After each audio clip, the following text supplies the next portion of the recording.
묵상기도 하심으로 수요 말씀 예배를 하나님께 드리도록 하겠습니다.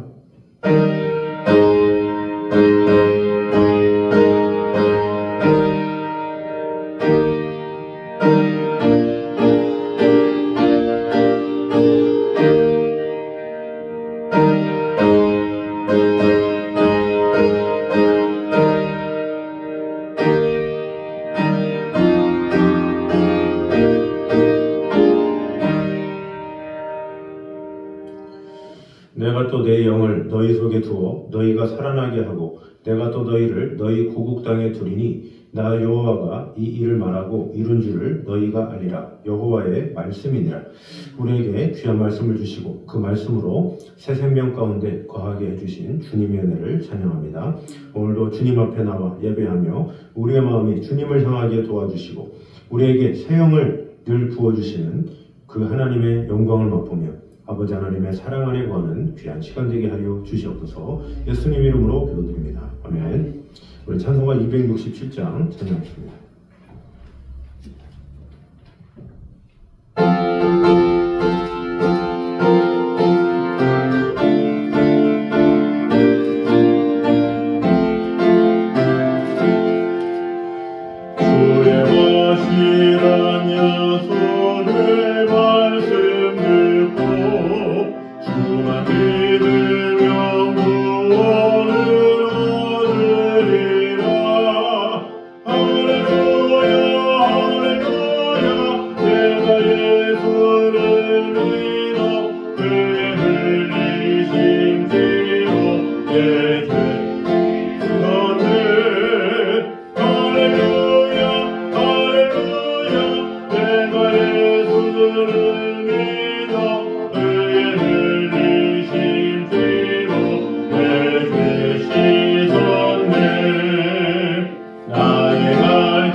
사무엘상 21장입니다.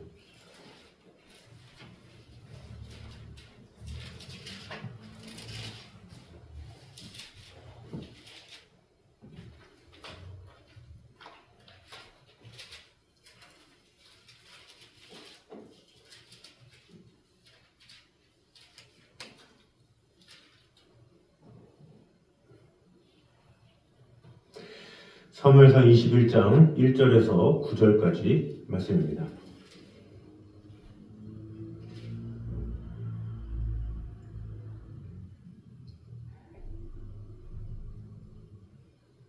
우리 한 목소리로 같이 돌아가겠습니다.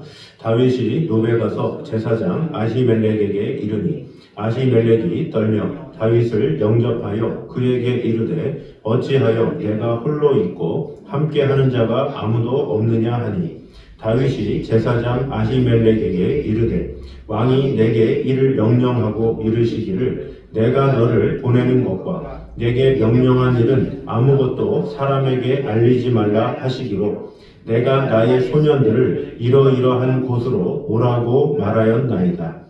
이제 당신의 수중에 무엇이 있나이까? 떡 5덩이나 무엇이나 있는 대로 내 손에 주소서 하니 제사장이 다윗에게 대답하여 이르되 보통 떡은 내 수중에 없으나 거룩한 떡은 있나니 그 소년들이 여자를 가까이만 하지 아니하였으면 주리라 하는지라. 다윗이 제사장에게 대답하여 이르되 우리가 참으로 3일 동안이나 여자를 가까이 하지 아니하였나이다.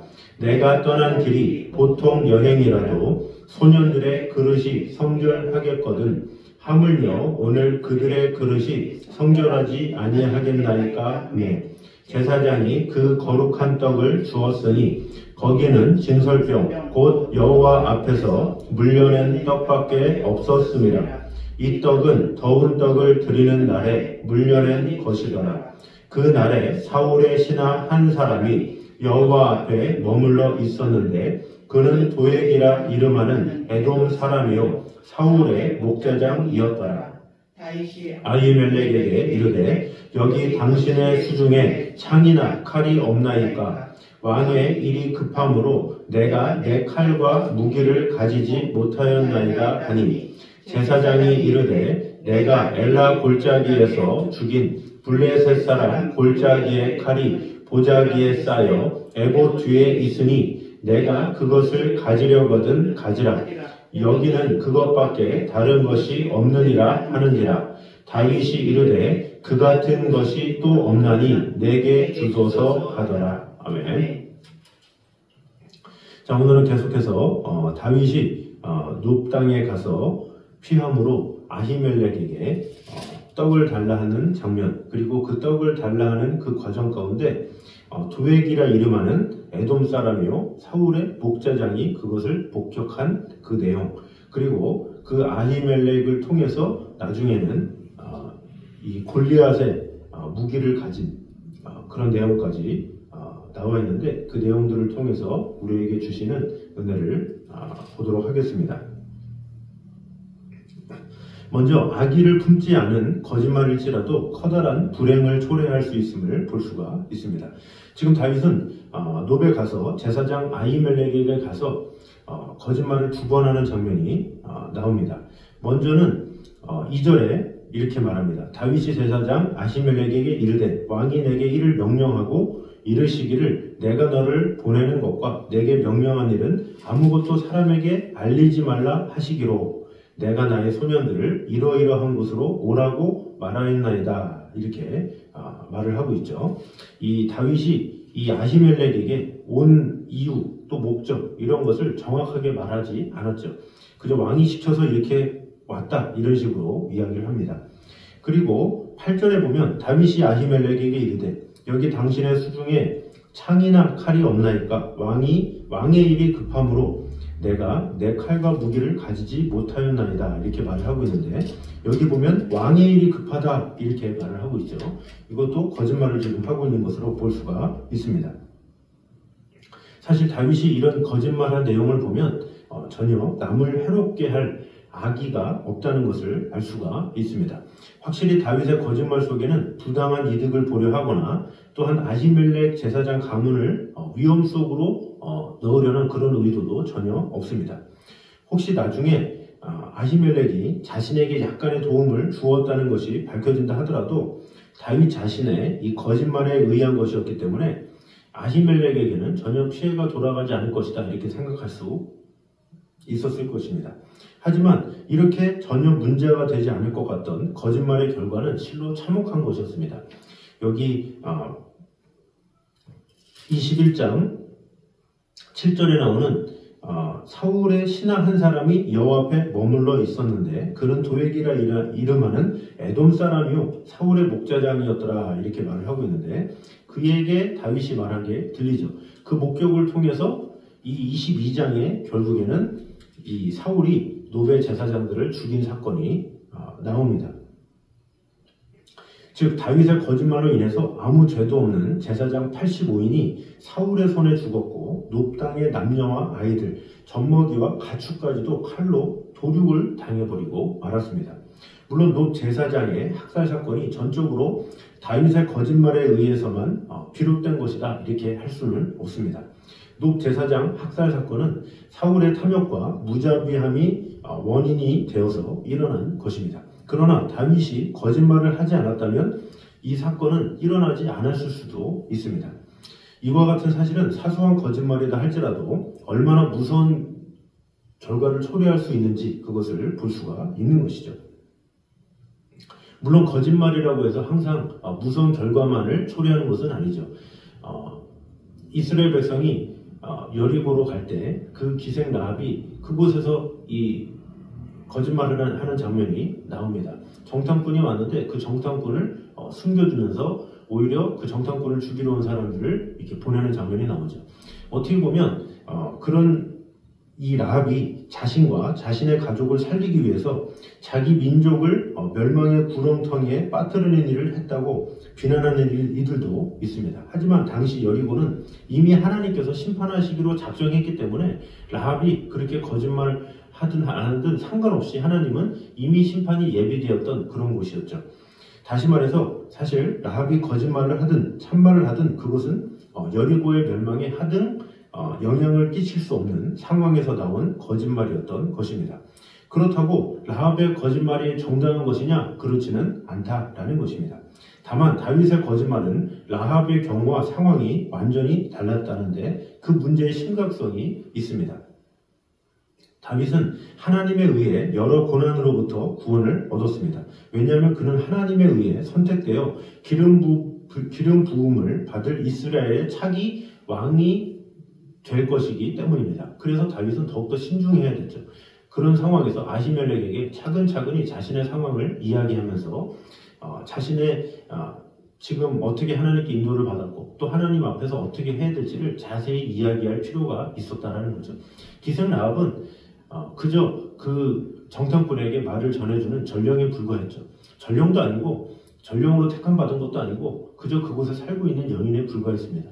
그러나 그렇기 때문에 이 다윗과 이 라합을 비교한다는 것은 사실 어려운 면이라고 볼 수가 있습니다. 자, 그런데 이 다윗이 진실을 말하고 위험을 무릅쓰고서라도 사실은 아히멜렉이 자신을 어떻게 도와줄 것인지 그것을 먼저 물어야 했습니다. 물론 그에게도 설마 사울이 하나님의 제사장을 죽이게 하겠느냐라는 마음이 있었을 것입니다. 그런데 바로 그 설마가 바로 사람을 잡을 때가 있죠. 이것이 바로 거짓말이 지니는 위험이다라는 것입니다. 그러므로 우리는 거짓을 말하는 것을 어떤 때라도 좀 가벼운 상황에서도 그것을 쉽게 여겨서는 안 된다라는 것입니다. 오히려 그것이 당장 살 길을 주는 것 같지만 영원히 죽게 하는 수도 있다는 것을 꼭 기억함으로 말미암아 하나님의 백성으로서 다른 사람에게 복의 근원이 되어야 할 우리가 다른 사람에게 피해를 입힐 수도 있기 때문에 우리는 항상 정직하게 하나님의 뜻 가운데 거하는 것, 그것이 중요한 것을 꼭 기억함으로 말미암아 항상 참을 말하고 진실을 말하며 하나님 앞에 온전히 세워지는 저를 되시기를 주님의 이름으로 축원합니다. 두 번째는 성결은 하나님의 은혜를 받기 위한 그릇과 같음을 볼 수가 있습니다. 4절을 보면 제사장이 다윗에게 대답하여 이르되 보통 떡은 내 수중에 없으나 거룩한 떡은 있나니 그 소년들이 여자를 가까이만 하지 아니하였으면 주리라 이렇게 말을 하고 있습니다.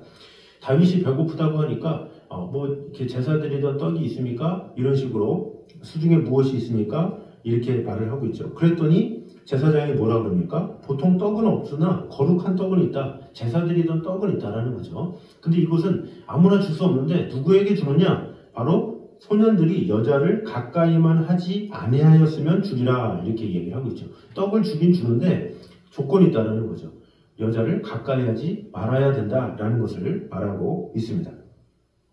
그랬더니 5절에 다윗이 이렇게 말하죠. 제사장에게 대답하여 이르되 우리가 참으로 3일 동안이나 여자를 가까이 하지 아니하였나이다. 내가 떠난 길이 보통 여행이라도 소년들의 그릇이 성결하겠거든 하물며 오늘 그들의 그릇이 성결하지 아니하겠나이까 하매.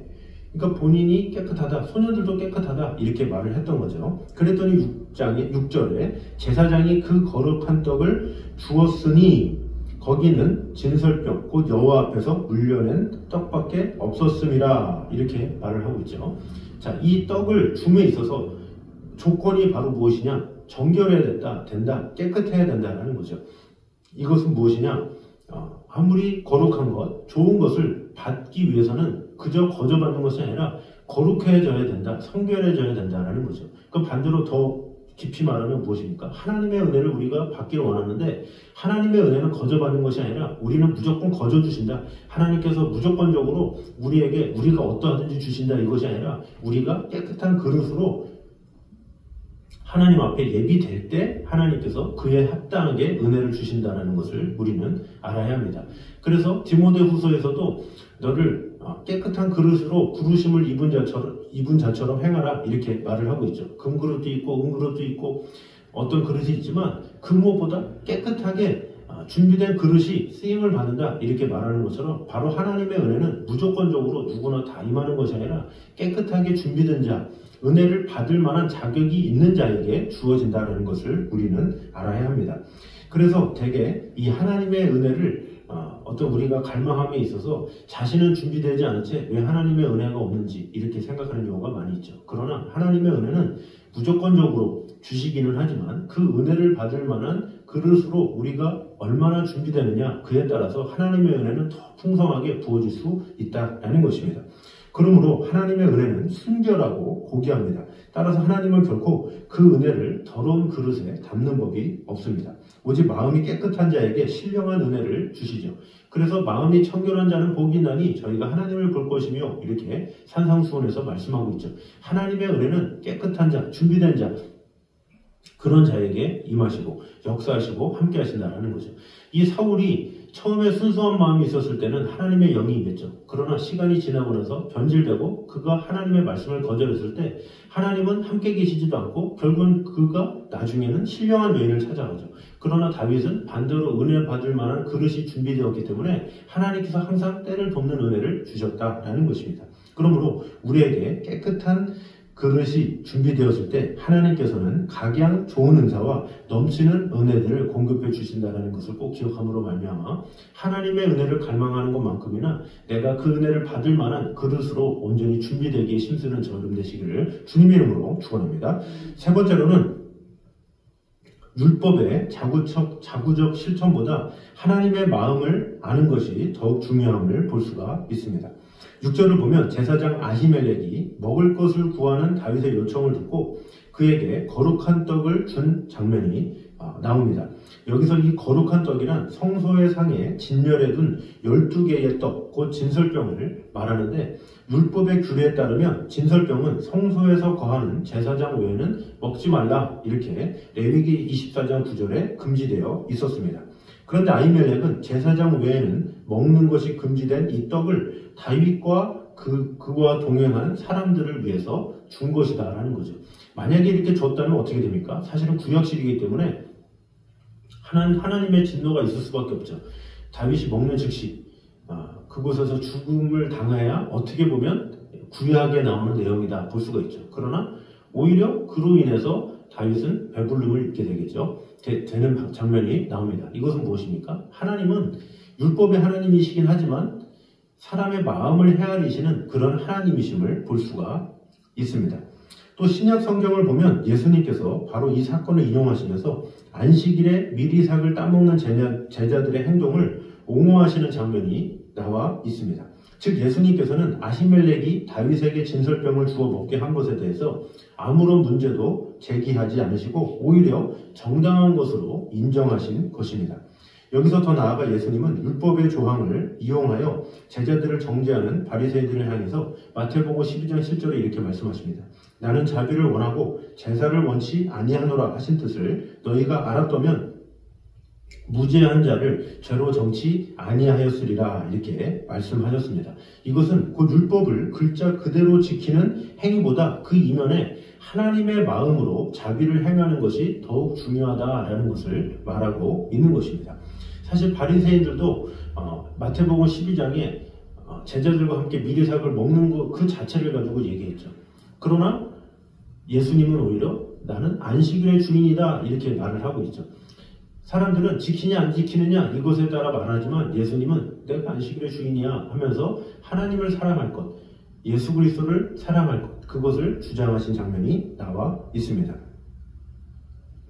만일 본문에서 제사장 아히멜렉이 하나님의 마음에 관심이 없는 자였다면 율법만을 따라서 떡을 주지 않았을 것입니다. 그러나 그는 다윗이 하나님의 사람인 것을 알았고 또 굶주려 있는 그들에게 먹을 것을 주는 것이 하나님의 뜻에 합당한 것이다 이런 생각을 했기 때문에 무엇보다도 그는 긍휼히 여기시는 하나님의 마음을 이해하는 자였고 그래서 떡을 주었다라고 볼 수가 있습니다. 이렇게 하나님의 말씀을 가장 잘 지키는 자는 말씀 한 구절 한 구절 따지며 평가하는 자가 아니라 사랑을 행하는 자임을 알아야 합니다. 왜냐하면 사랑이 바로 율법의 완성이며 남을 사랑하는 자는 율법을 다 이루었느니라 이렇게 로마서 13장에 하신 말씀이기 때문입니다. 우리가 아무리 하나님의 말씀에 열심을 가지고 그것을 실천하고자 해도 마음에 하나님의 성품 곧 긍휼과 사랑이 없다면 우리는 완고한 율법주의자가 되고 말 것입니다. 즉 하나님의 말씀을 가지고 하나님의 뜻을 정면으로 어기는 어이없는 결과를 초래할 수도 있습니다. 예수님 당시에 유대인들이 바로 그러했습니다. 그러므로 지금부터라도 항상 말씀의 그 자체 이것을 지키느냐 마느냐 이것이 아니라 주님께서 하시고자 하는 말씀이 무엇이고 하나님의 마음이 무엇인지 그것을 먼저 헤아림으로 말미암아 우리가 말씀을 볼 때에도 하나님의 사랑을 향하며 또한 그 무엇보다 내가 이것을 지키느냐 안 지키느냐보다 더 중요한 것은 영혼을 사랑하느냐 그것에 있다는 것을 꼭 기록함으로 말미암아 호세아 6장 6절에 나는 인애를 원하고 제사를 원치 아니하며 번제보다 하나님을 아는 것을 원하노라 이렇게 말씀하고 있죠. 그 무엇보다 하나님을 알고 또 영혼을 사랑하기에 힘쓰는 저와 여러분 되시기를 주님의 이름으로 축원합니다. 마지막으로 지난날 하나님의 도우심을 기억하는 것은 현재의 용기와 소망이 됨을 말씀하고 있습니다. 오늘 읽었던 8절과 9절을 보면 다윗은 아히멜렉에게 혹 창이나 칼이나 무기가 될 만한 것이 없느냐 이렇게 물어보는 장면이 나옵니다. 8절에 다윗이 아히멜렉에게 이르되 여기 당신의 수중에 창이나 칼이 없나이까? 왕의 일이 급함으로 내가 칼과 무기를 가지지 못하였나이다 하니 9절에 제사장이 이르되 내가 엘라 골짜기에서 죽인 블레셋 사람 골리앗의 칼이 보자기에 쌓여 에봇 위에 있으니 내가 그것을 가지려 하거든 가지라 여기는 그것밖에 다른 것이 없느니라 하는지라 이렇게 말하죠. 그랬더니 다윗이 이르되 그 같은 것이 또 없나니 내게 주소서 이렇게 말을 하고 있죠. 그 같은 것이 또 없나니 내게 주소서 이것은 다른 것이 없으니 그것이라도 달라 이것이 아니라 그것만큼 좋은 것이 없습니다. 그것이 최상입니다. 이렇게 말하는 것입니다. 이처럼 다윗이 골리앗의 칼을 최상의 무기로 여긴 이유가 무엇이겠습니까? 그것이 자신의 적과 싸우기에 좋게 만들어진 훌륭한 무기였기 때문입니까? 아닙니다. 다윗이 골리앗의 칼을 최상의 무기로 여긴 것은 그것이 바로 하나님의 도우심과 은혜를 상기시켜주는 것이었기 때문입니다. 사실 다윗은 물맷돌로 말미암아 골리앗을 쓰러뜨렸죠. 어떻게 보면 이 다윗에게는 어떤 무기냐가 중요한 것이 아니라 상징이 중요하죠. 그 골리앗의 칼을 통해서 하나님이 나와 함께 하셨지, 내게 승리케 하셨지, 그것을 생각할 수 있는, 지금 다윗은 지친 상황이고 도망자인 상황이고 어디도 갈 수 없는 그런 상황인데, 그런 상황에서 골리앗의 칼을 얻었다? 이것은 무엇입니까? 하나님이 나와 함께 하셨지, 그것을 기억하는 일이기 때문에 더 힘과 용기를 얻게 된다라는 것입니다. 그러므로 다윗에게 있어서 골리앗의 칼이란 자신은 아무리 연약하다 할지라도 하나님의 이름을 의지하면 승리가 주어진다라는 사실을 상기시켜준다고 할 수가 있습니다. 즉 골리앗의 칼은 다윗에게 더 없는 용기와 힘을 줄 수 있는 그야말로 최상의 무기였다고 볼 수가 있습니다. 이와 마찬가지로 우리 성도들 또한 과거에 하나님이 도우셨던 것을 기억한다면 현재의 큰 힘과 용기를 얻을 수가 있습니다. 과거에 우리를 도우셨던 하나님은 지금도 살아 역사하십니다. 그러므로 현재 내가 하나님을 의지하기만 하면 과거 나를 도우셨던 하나님이 지금도 함께 하시고 도우실 것이라는 믿음을 가질 수가 있는 것입니다. 믿음은 역사적인 성격을 가지고 있습니다. 이스라엘 백성들이 과거 하나님이 애굽에서 자기들을 구출하시고 또 요단강을 건너게 하시며 대적들을 파하게 하신 사건들을 기억할 때 잘못된 신앙에 빠지지 않았던 것처럼 우리 또한 과거에 하나님이 나를 구하시고 인도하신 사건들을 기억할 때 신앙의 길에서 벗어나지 않게 됩니다. 뿐만 아니라 과거에 이루신 하나님의 역사를 기억하는 것은 현재 우리가 살아있고 역동성 있는 믿음을 가지는 데 큰 도움을 줍니다. 즉 과거에 도우신 하나님이 현재도 도우실 것을 믿을 때 성도는 새힘과 용기를 얻고 일어설 수 있다는 것입니다. 그러므로 우리 또한 이 사실을 기억하고 과거 하나님이 우리에게 베푸신 은혜와 도우심을 늘 기억하며 살아가는 주님께서 주시는 그 은혜만을 늘 갈망하면서 과거에 나와 함께 하셨던 그 하나님을 오늘도 간직하며 그 하나님으로부터 말미암아 승리하며 나아가는 저를 되시기를 주님의 이름으로 축원합니다. 기도하겠습니다. 사랑해 주님 감사합니다. 우리와 늘 언제나 함께 하시는 주님, 우리 예수님은 결코 율법을 폐하러 오신 것이 아니라 완성하러 오셨음을 오늘 보게 되었습니다. 남을 긍휼히 여기는 사랑이 곧 율법의 정신이요 또한 하나님 아버지의 마음이라는 것을 꼭 인식함으로 말미암아 우리에게 주어진 모든 상황 가운데 영혼을 뜨겁게 사랑하게 하여 주시고 그 무엇보다 하나님께서 내게 주신 사명 끝까지 잘 감당하며 특별히 주님께서 나를 지켜주시고 도와주셨던 그날들을 늘 기억하며 하나님의 은혜를 갈망하며 나가게 도와주시고 하나님의 은혜를 받기 위해서 늘 깨끗한 그릇으로 온전히 준비되어지는 성도 될 수 있도록 주님 함께하여 주시옵소서. 예수님 이름으로 기도드립니다. 아멘. 우리 찬송가 369장 찬양하겠습니다.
아버지 하나님의 무한하신 사랑과 성령님의 교통하심이 늘 우리와 함께 계시는 하나님의 나라와 그 영광을 위하여 그 무엇보다 하나님의 마음을 알기에 힘쓰며 하나님의 뜻 가운데 거하기 원하는 이 자리에 있는 모든 성도들 위해 이제부터 영까지 함께 있기를 간절히 축원하옵나이다. 아멘.